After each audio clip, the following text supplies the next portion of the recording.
Bonjour à tous, on se retrouve aujourd'hui pour une nouvelle vidéo et ce sera pour un speed coloring. Donc je vais tout simplement choisir un coloriage dans ce livre de coloriage pour adultes que je vais bien sûr colorier. Donc ce livre, il m'a été offert mais apparemment il provient de chez Action. Donc au niveau du matériel, voilà un petit peu tout ce que je vais utiliser. Alors moi j'utilise des crayons, des feutres d'écriture et des feutres. Les crayons proviennent de chez Carrefour, il y en a 60 et ce lot vaut à peu près 7 €.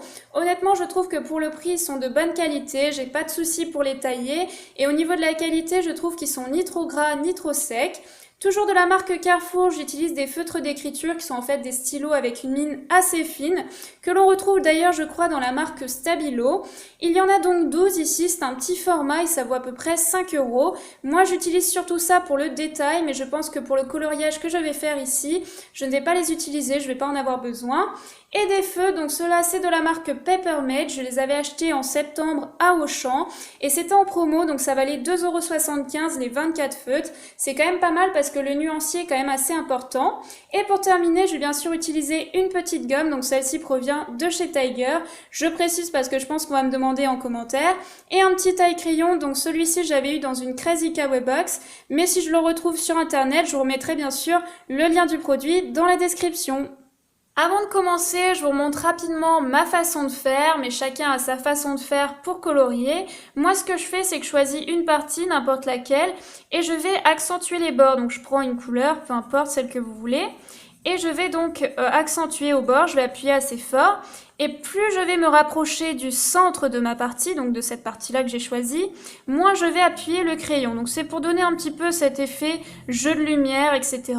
Après, il y en a qui vont par exemple jouer plutôt sur le côté nuancier. Donc ils vont utiliser deux couleurs et c'est sympa aussi. Il y en a qui vont colorier de la même façon sur la même partie. Chacun vraiment a sa façon de faire. Moi c'est comme ça que j'ai toujours fait et je trouve que ça fonctionne assez bien. Donc là je vais appuyer un petit peu les rebords. Et plus je vais me rapprocher donc du centre, moins je vais appuyer. Et après, je vais d'ailleurs également me servir d'un feutre, souvent pour accentuer toujours les rebords. Donc là, je peux aussi accentuer autour des ronds, pour mettre en avant les ronds également. Donc là, par exemple, je peux faire le tour des ronds. Et ainsi de suite. Moi, j'utilise toujours la même technique. Chacun a sa technique, ça ne veut pas dire que c'est pas un bon niveau, etc. Moi, c'est comme ça que je fais, chacun a sa façon de faire, quoi. Voilà, donc là j'accentue un peu, ensuite je vais colorier, donc je vais pas appuyer trop fort, et puis après si je dois insister, je verrai par la suite. Donc là j'appuie vraiment légèrement, comme ceci. Des fois j'utilise même mon doigt pour que ce soit plus joli au niveau du rendu. Donc là je vais un petit peu de nouveau accentuer le bord. Après de toute façon, des fois j'utilise le feu, donc ça se voit plus vraiment. Voilà, comme ceci. Je reprends un petit peu les ronds. Et ensuite, je vais prendre du jaune, tiens, pour changer. Donc je vais faire les petits ronds en jaune déjà pour voir ce que ça donne. Donc les ronds, j'ai pas forcément besoin de jouer sur ça, sur la lumière, il n'y a pas assez de place. Donc je vais plutôt me servir après éventuellement des feutres d'écriture, comme je vous ai dit. Donc voilà ce que ça donne un petit peu. Alors après, par exemple, avec le feutre d'écriture, mais ça va pas forcément trop se voir, je vais passer donc dans mon rond et appuyer un petit peu sur un seul côté. Donc là, peut-être de loin, vous n'allez pas bien voir, mais c'est pas mal quand même au niveau du rendu, on voit un petit peu. Alors après, donc j'en ai oublié un. Et après, éventuellement, voilà, je prends un feutre, donc orange, celui-ci, et je viens donc faire le tour comme ceci. Alors je peux le faire autour des ronds aussi, à voir.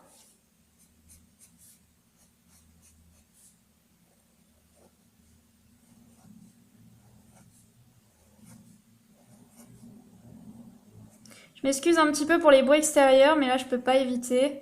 C'est difficile en ce moment pour filmer pour moi. Voilà un petit peu ce que ça donne et petit à petit vous voyez que le dessin ressort. Donc moi c'est ma façon de faire et donc je vais continuer.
Voilà, c'est déjà terminé pour ce speed coloring. J'espère que ça vous a plu. N'hésitez pas à me dire ce que vous en avez pensé en commentaire. Et bien sûr, si vous voulez revoir ce type de vidéo, moi en tout cas de mon côté, j'ai pris un réel plaisir à faire ce coloriage. Même si je dois vous avouer que c'était un peu long, ça m'a pris 3h30. Mais il y a des rayures et les rayures, il faut se concentrer. Il y en a pas mal, hein. Donc ça m'a pris un certain temps, effectivement. Après, j'ai essayé une technique que j'avais vue sur Instagram. C'était tout simplement de mettre en avant un élément et en fond de mettre du noir. Et je trouve que c'est vrai que sur certains coloriages, ça fait vraiment joli. Ça permet de bien mettre en avant ce que l'on veut mettre en avant. Et là, je trouvais qu'à force de remplir les œufs de toutes les couleurs, j'ai trouvé que ça devenait de plus en plus chargé. Et je me suis dit, oulala, ça va plus ressembler à rien. Donc, essayons cette technique. Et au final, j'ai essayé. Je suis pas du tout déçue. Je trouve que ça rend bien. Après, ce qui est un peu dommage, c'est que ce coloriage-là, tous les œufs s'entremêlent, se croisent, donc au résultat, c'est vrai que là, ça faisait un petit peu bizarre.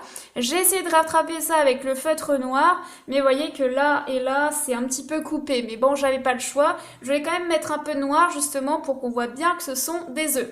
Alors, pour le noir, j'ai utilisé un feutre pinceau, celui qui vient de chez Tiger, parce que si vous utilisez un feutre comme ça noir, ça va pas du tout donner le même rendu. Là, c'est vraiment pas mal au niveau du noir, moi je trouve.